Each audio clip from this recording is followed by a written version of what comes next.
I'm curious, when they sign you, are they buying a book of business, or they're buying into you, knowing how good you are and how spontaneous you are and thinking, okay, we can now create an album from this, and they're buying into a sound, or they're, like you're saying, kind of pushing you in a direction that, okay, she's talented, we can have her do what works for us?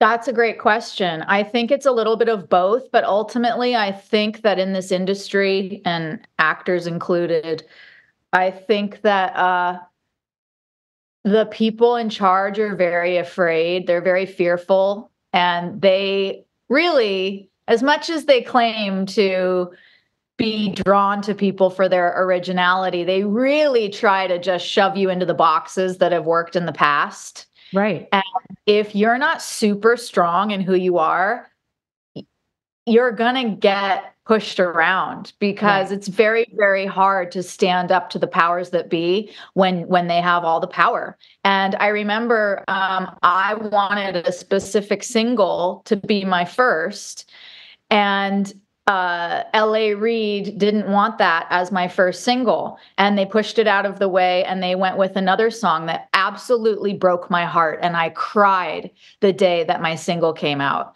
and it was devastating, and there was nothing I could do about it, because he wanted what he wanted, and his voice won.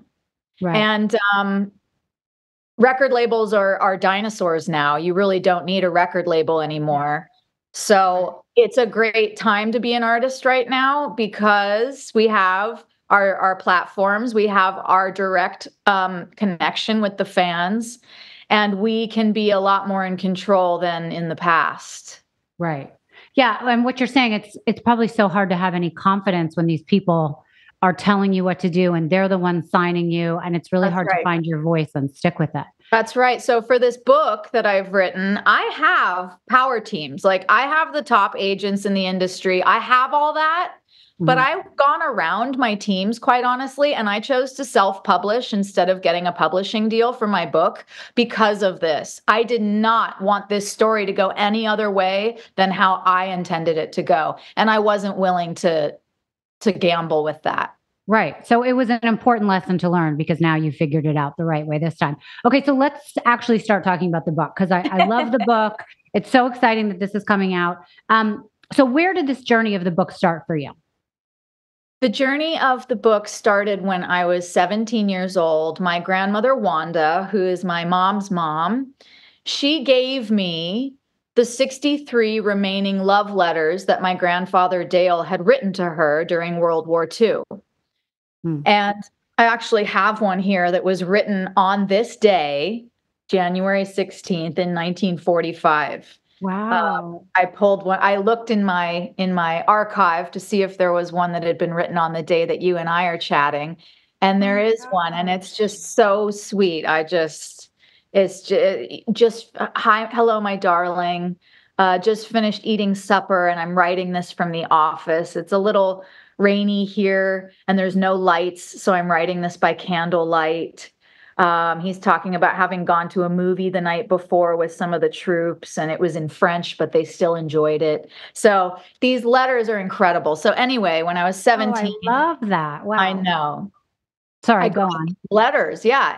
And right away, I knew that they were very important. I knew that they were a really big deal. And I knew that I wanted to turn them into a feature film someday. And I knew that I wanted, like, Ron Howard to be involved. And so I would carry the letters around in my purse just in case I ran into him, like at the grocery store. I carried these letters for years in my purse in a plastic bag. And I was only 17, so I didn't know how to go about turning them into a film yet, but I just started asking questions of my grandparents about the letters and about their lives, kind of like a squirrel collecting nuts for the winter, because I knew I wasn't going to have them forever.